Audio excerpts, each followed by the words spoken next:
The winter solstice is a period for uniting with God. The ancient Kamites and other African and indigenous civilizations revered the winter solstice as the holiest day of the year. It was also called the day of peace, the summit, or the height. From the summer solstice to the winter solstice, the days become shorter and colder. In the northern hemisphere, the winter solstice occurs around December 21st and is the shortest day of the year. On this day, the sun appears to stop moving southward for a few days and then starts moving northward. The shortening of the days symbolized death and rebirth to the ancients. So why is this time of the year sacred? The solstice is the best time of the year to reprogram truth and divine laws into your conscious mind, because your subconscious mind is most receptive to new intentions or resolutions on this sacred day. During the 2 days leading up to the winter solstice, the day of the winter solstice, and the 2 days following the solstice, we intentionally recalibrate or reprogram the spirit through prayer, meditation, and fasting. The winter solstice fast may last either 3 or 5 days. A 3-day fast would consist of 1 day of a liquid fast before the winter solstice, starting at sunrise, dry fasting on the day of the winter solstice, followed by 1 day of a liquid fast after the winter solstice up until sunrise the next day. During the days of the liquid fast, drink only water, tea, or juice. A 5-day fast would be 2 days of a liquid fast before the winter solstice, dry fasting on the day of the winter solstice, followed by a 2-day liquid fast. You are welcome to fast for longer than 5 days if you are prepared to do so. Also on the winter solstice, we're encouraged to watch the sun rise to experience the sacred light of the sun on this day. And if possible, you should also engage in sacred silence during your fast. So what is the intention of prayer or meditation during the fast? As always, but especially in the days leading up to the solstice, it is important to examine our actions and what we have cultivated in our minds. Are we experiencing strong and unnecessary emotional reactions to challenges? What is the intention of prayer or meditation during the fast? Always, but especially in the days leading up to the solstice, it is important to examine our actions and what we have cultivated in our minds. Are we experiencing strong and unnecessary emotional reactions to life's challenges? Are we engaging in low vibrational activities, thoughts, behaviors? Just take some time to examine your actions. By now, most of us know that strong emotional reactions are harmful to the body and can even lead to brain damage. We have empirical evidence of this, but yet we still continue to engage in negative emotions.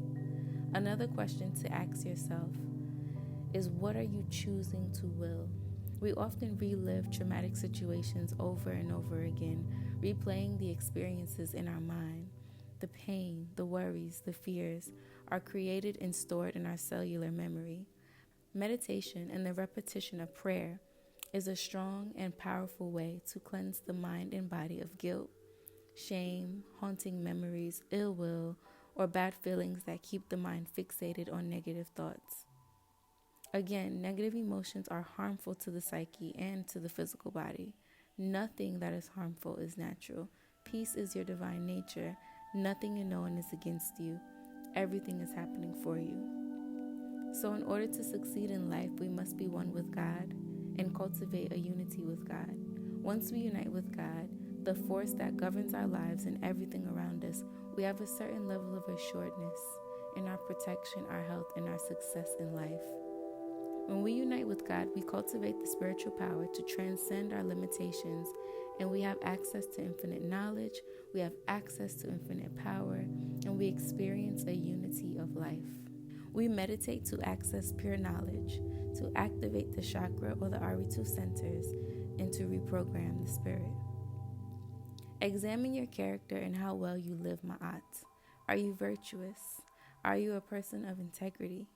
So many of us can conceptualize divine laws like the 11 laws of God, Odu of the Anago, the 42 laws of Ma'at, or we may even create our own virtues or laws.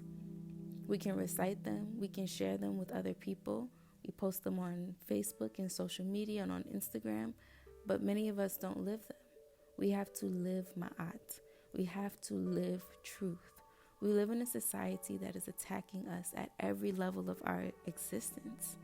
Who or what has shaped your truth? Is your truth reflective of divinity, of your culture?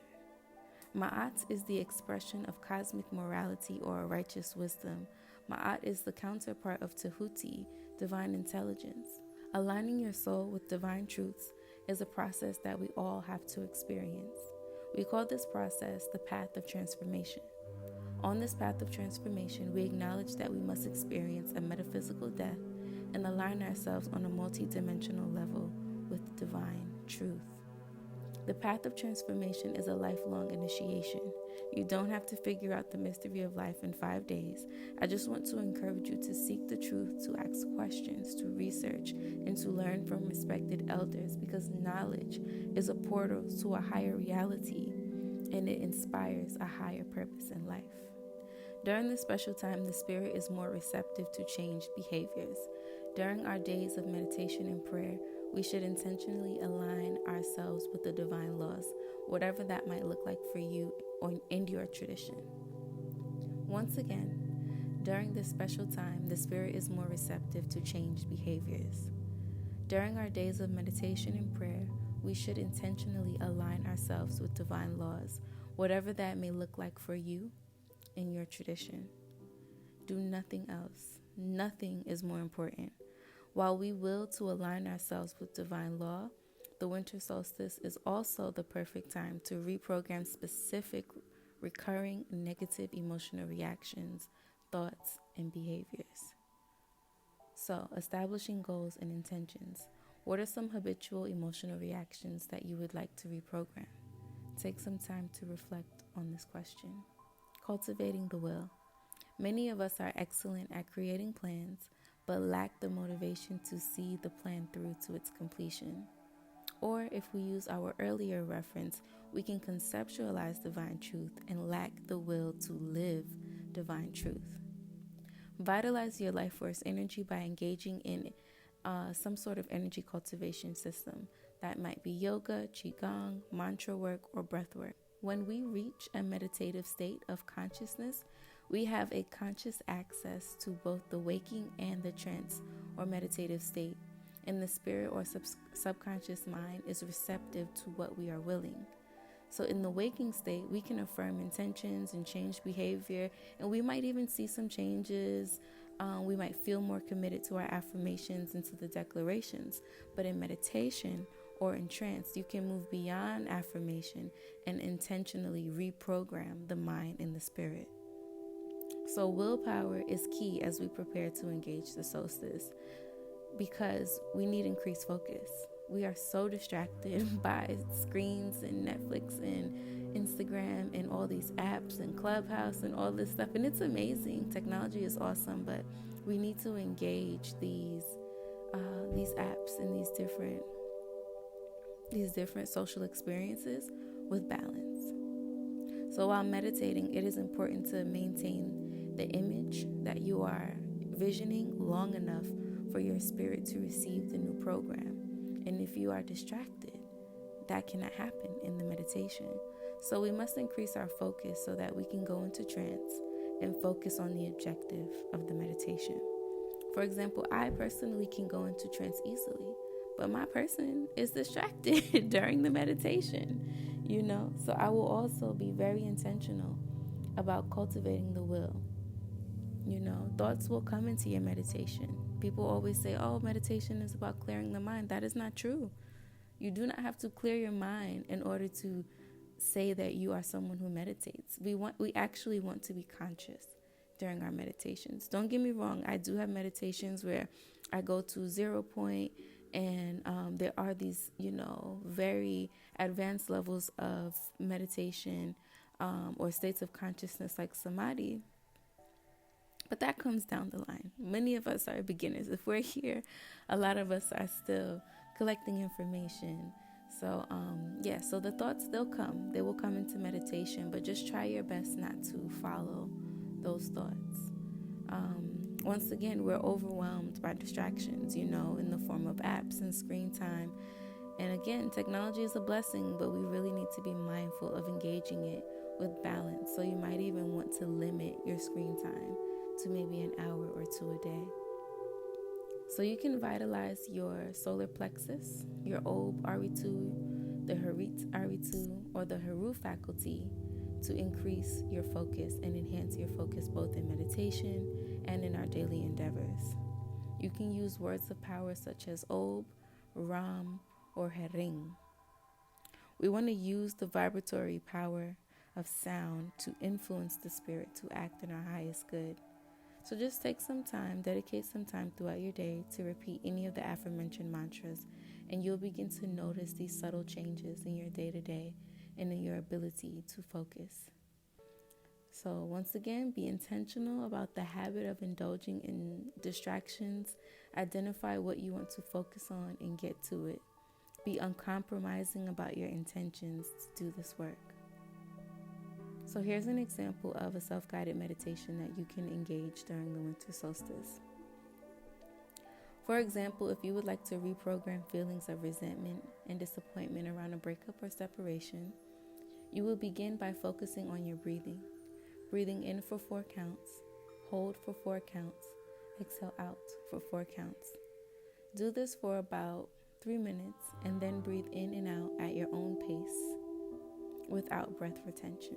When you are ready and you feel that you have reached a state of meditation or trance, visualize your person engaging your ex peacefully. Visualize a positive interaction. See your person smiling and at peace. Once this visualization is complete, it would also be beneficial to recite a relevant prayer or a divine law. This prayer or law begins to initiate the release of energetic ties to the trauma that is blocking your vibration from evolution. This is physics. Thoughts are energy. Energy can be neither created nor destroyed. It can only be converted from one form of energy to another.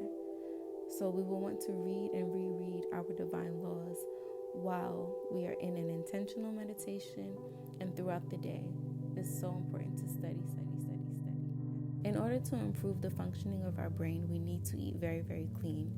A few years ago, I was told by an elder that detoxing during this time actually causes too much stress on the body. So we don't want to detox, but rather we want to eat as clean as possible. You want to be plant-based. You want to limit your salt. And just eat as clean as you can. So I encourage you to continue to collect relevant and truthful information about how to best participate in the winter solstice. I am a student and a researcher, and each year I learn something new about the solstice. This is not a complete explanation of the solstice. I affirm that this introduction to the solstice supports your research, and I affirm a peaceful and transformative solstice for yourself and for your family. Happy New Year, love and light, peace.